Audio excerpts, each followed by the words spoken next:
Welcome to the newest episode of Beyond the Fame with Jason Fraley. I'm your host, Jason Fraley, picking the brains of the top filmmakers, musicians, and artists of our time. Today marks the 35th anniversary of the classic live-action animated hybrid Who Framed Roger Rabbit, which premiered on June 22, 1988. I spoke to actress Kathleen Turner about the iconic film when she visited Washington, D.C. for the annual Arena Stage Gala in 2019. We are here with Kathleen Turner.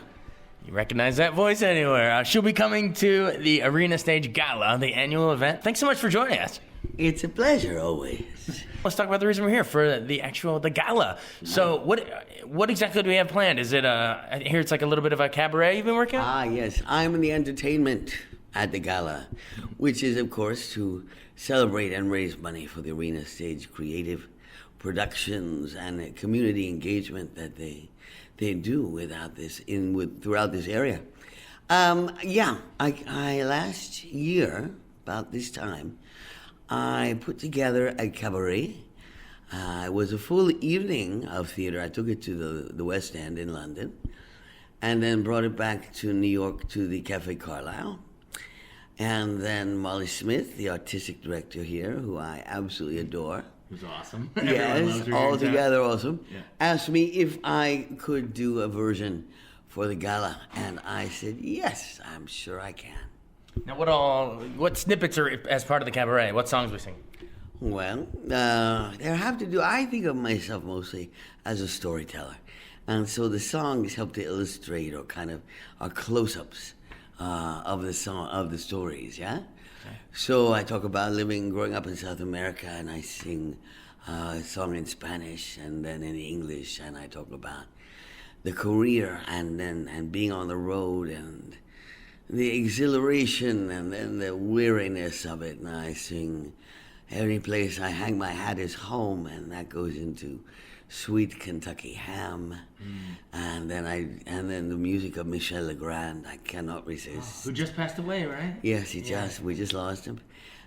So I sing You Must Believe in Spring, and the songs like that, ones that I love, really. That's awesome. Well, it'd be worth seeing Michel Legrand stuff alone. Umbrellas of Cherbourg is one of my favorites. You know, he had a tour planned for this year. He said, oh, well. That's such a shame. Well, I can hear, your version of it. Well, okay. I want to unpack a couple. You mentioned it was a long road, and you mentioned that, growing up in South America. A lot of our listeners might not even know that. Tell us about what's the deal with that? Where'd you grow up? Well, one of the elements I have in common with being here in Washington, D.C., is my father was a foreign service officer, a diplomat with the State Department. So, in fact, living here in D.C. for 2 years, I think it was my first and second grade, when I was 6 and 7, were the only times I lived in the States until university. And so we were here in D.C., and when I was 8, we were posted to Venezuela, to Caracas. And after that, London, and after that, a theatrical career, of course. How could you not? Yeah. When you were, those 2 years you were in D.C., where were you? Where in town? Let's see, we were over in... Does Silver Spring sound right? Yeah.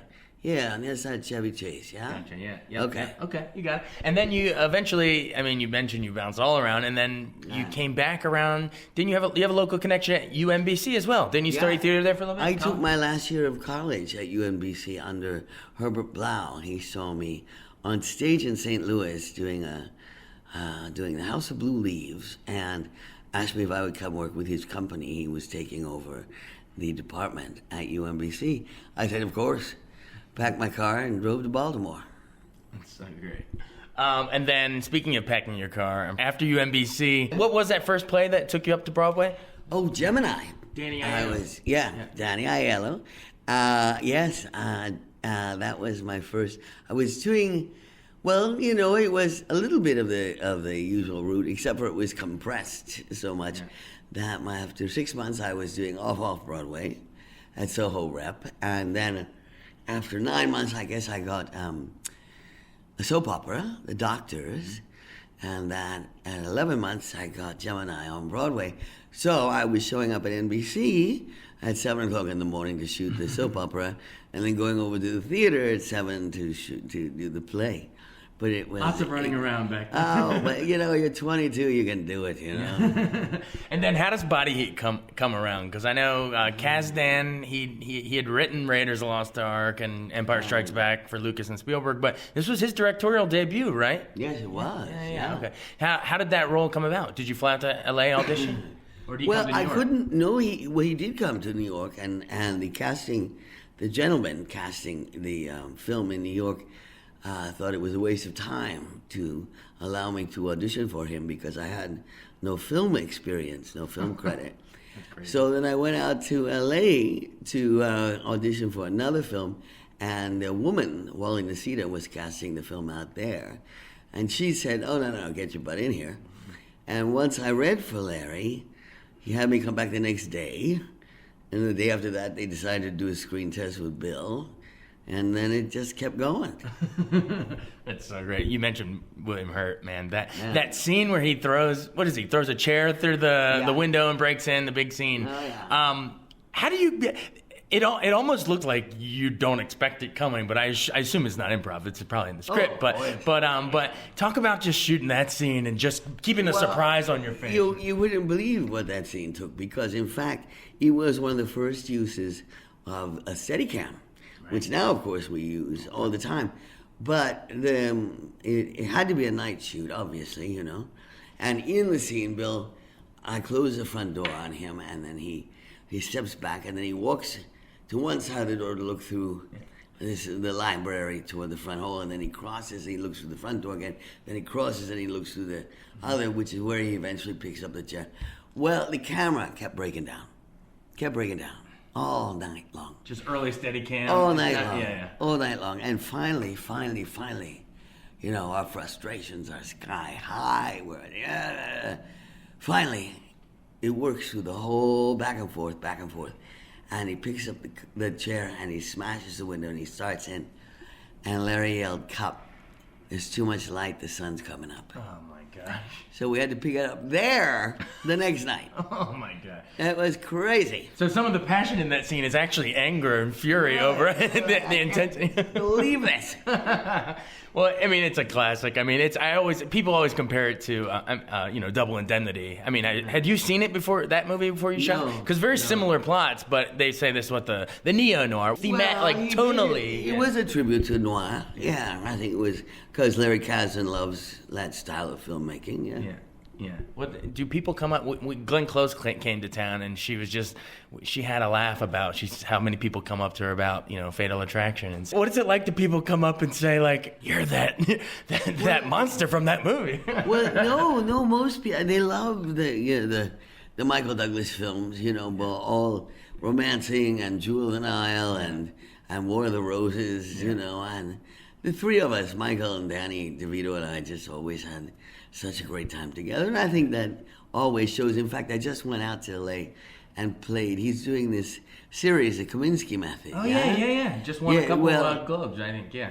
Yeah, well, I'm now his ex-wife. A recurring role. Next season? Yes. Oh, that's awesome. Oh, it's fun. Well, yeah, you go into Romancing the Stone a little bit. That was also, it's one of the most fun movies ever made, right? And so that was your first time working with Bob Zemeckis, too. Oh, yeah. What was his sort of approach to directing compared to, say, we mentioned Kasdan, but then you move on and work with Bob, how was he a little bit different? Oh, they're all very different. I mean, Coppola and Huston, and I've Ken Russell, my stars, I've had the chance to work with extraordinary directors. Zemeckis is much more technically oriented. He was much more interested, I think, in many ways in the camera work than in the interior of the film, the life within the characters. Yeah, I gotcha. Yeah. Well, and you returned with him for Roger Rabbit, which was I was 4 at the time that came out, but it was one of my all-time favorite movies back in that day, and it still holds up. It still holds up. Oh, they all hold up. I'm proud to say they do. But the truth is, that's one of the ones that people always want me to say one of the lines. Is it the "I'm not bad"? Yes, of course it is. Yes. But the follow-up to the line is just as good. What is it's how hard is it? He says, "You don't know how hard it is being a man looking at a woman the way you do." Anyway, yeah, One it's of those fun. lines. Yeah. But how was that actually? Because Jessica Rabbit is one of those iconic animated characters. But how is and it's amazing how those animated characters work. Pull on the physical tie of the live action actors or move that. But you don't know that when you're just voicing it, right? You don't know how. No. Bob would send me a series of progress videos of how they were doing it when, like for example, they'd have different shapes or just stands sort of thing, so the actors had something physical to relate to and to focus on, etc. And then they draw in the character and everything, but obviously the end, the breathing, the eyes, the mouth, everything had to come with me, But that's a work of art that will never be repeated. Every frame is painted, hand painted. I mean, it's simply not going to happen again. They're never going to attempt it because everything's computers now, so they won't even go for that. I know, but it's a work of art. It really is. And I always thought it was kind of a Chinatown sequel with the red line train. Oh, it's a wonderful story. Yeah, it's very similar. It's almost it's all true. Yeah. I mean, the red line was Yeah. What is it, Clover? Anyway, and then Prizzi's Honor too, John Huston. You mentioned that movie, and Jack Nicholson, and God, you've been in so many good ones. But that one, wasn't that towards the end of Huston's life, emphysema? It was the last great full film he did. He did. He started another film, but he wasn't really able to finish it. He was sick, didn't mean that he was tolerant or forgiving or even kind sometimes, because he still knew exactly what he wanted. But it gave us a lot more freedom, in fact, to put together a scene and then have him look at it. So when you say more freedom, is that you and Jack Nicholson, rolling around in the bed? You had a couple. Yes. Oh, that was my idea. Yeah. Yeah, which was it? I called it "Who's on Top." Yeah. Describe for our listeners, if any of our younger listeners missed the movie. The two of them are in bed and they keep rolling over, and she's on top, and then he's on top, and then she's on top, and then he's on top until they finally fall off the bed. That was all you. That was my choice, yes. And Jack just goes along with it. Well, he complained about his back a little, but yeah. Yeah. All right. I mean, there's so many of yours we can go through, but one more. Peggy Sue got married. Coppola, you mentioned him earlier. Talk about. I know you play the different ages, and the. Yeah. Talk about how didn't you say he spray painted the streets with This is the designer Dean Taballeras, okay. Huh? So when we step back into the past, but you have to understand that right from the top, the magic starts. That the Peggy Sue is sitting at her makeup table, and getting ready for the reunion, and the camera pulls through the mirror onto the back of the double, who's mimicking my movements, and you cannot actually physically see the front and back of a person at the same time. Not literally possible. But you can't. But you don't question it, huh? Right. So you've already accepted it. You're going to allow magic. Yeah, you're going along for the magic ride at that point. Okay. Well, I mean, we're here. You're doing Arena, so I mean, we just ran through a bunch of your film roles, but your theater roles, I mean, are just as impressive. You've done some of the big. I think you did The Graduate, Cat on a Hot Tin Roof, I think, didn't you do? And then, of course, Virginia Woolf. Yeah. Remind our listeners, Edward Albee, I mean, he just passed recently, but you said he left you a note on in your locker room. He did. The closing night on Broadway, I got back up to the dressing room, and it was a big night. I mean, we knew that we were going to go on to London and everything, but Broadway was extraordinary, and there was an envelope on my dressing room table, and with Edward's stationery, and when I opened it, it said, he wrote, "You're the reason I'm a playwright, Edward Albee," and I have that in a very safe place. Good, because that's a tribute right there. He actually did us the honor of saying he thought it was the best production he'd ever had, which was wonderful to hear from him, because he was tough, man. Yeah. Yeah, he was, yeah. I bet. Well, if you're the reason that he's a playwright, then you're the reason he's in theater. Let's transit, just bringing it full circle as we close out here. Talk about Arena stage itself. You've done how many? 4 or 5, I think? Well, I've done 3 in the last few years. Like every 2 years or so, right. I seem to come back here. Depending on what Molly offers me, right? But a while back you did a diving into a pool. Oh yeah, no. See, that's going to be part of the story. Is that in fact my first job after Body Heat, was running back to the stage because being the center of a film is pretty overwhelming if you've never experienced this. So I said, Shakespeare, yeah, I'll do that. Anyway, so I was playing Titania and Hippolyta here in the Fitzchandler. Zelda wasn't directing it. Oh, I know who was. Anyway, that's enough. But we had a pool. Titania and her fairies were of the water, and the lovers were of the earth. And then there was almost like a plexiglass corridor above that was Oberon and Puck. And Avery Brooks was my Oberon, and Theseus. And in fact, now as I recall, Mary MacDonald, is in Major Crimes and everything. Yeah. She was one of the young lovers in the play. It was a good production. And I got to do backflips into the pool and everything.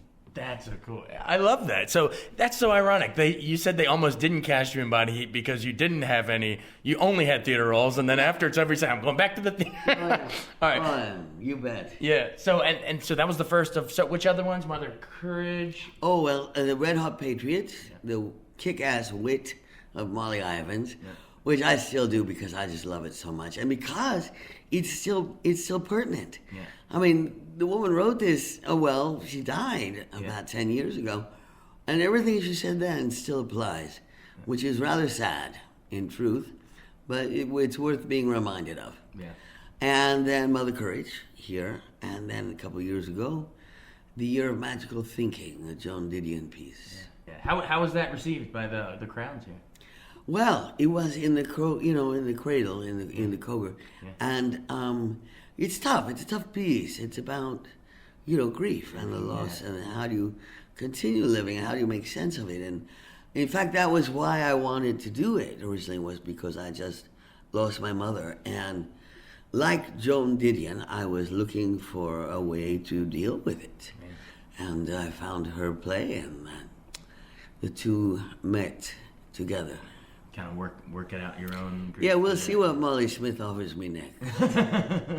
It'll always be great. Well, but first, everyone, come out to the gala. In closing, why should our listeners come on out? I know the gala is a cool thing every year. Why should they come? Well, it is a great show every year, and of course this year with my doing the cabaret is very, very special. But the truth is that this is one of the best regional theaters in the entire country. And to support it and to support the creativity, the guts that Arena operates under, it's just, it's thrilling. It's absolutely thrilling. And, the great stuff has to come from someplace. Yeah. And Arena is one of them. Absolutely. A lot of the shows here, Dear Evan Hansen, just one of them, they end up winning the Tonys on Broadway. Sweat. So yes, great stuff. We don't have time to list them all, but thank you so much. Well, thank you, Jason. Thanks so much for joining us on Beyond the Fame with Jason Fraley. Remember to hit the subscribe button and give us a 5-star rating if you like what you hear. We'll see you next time.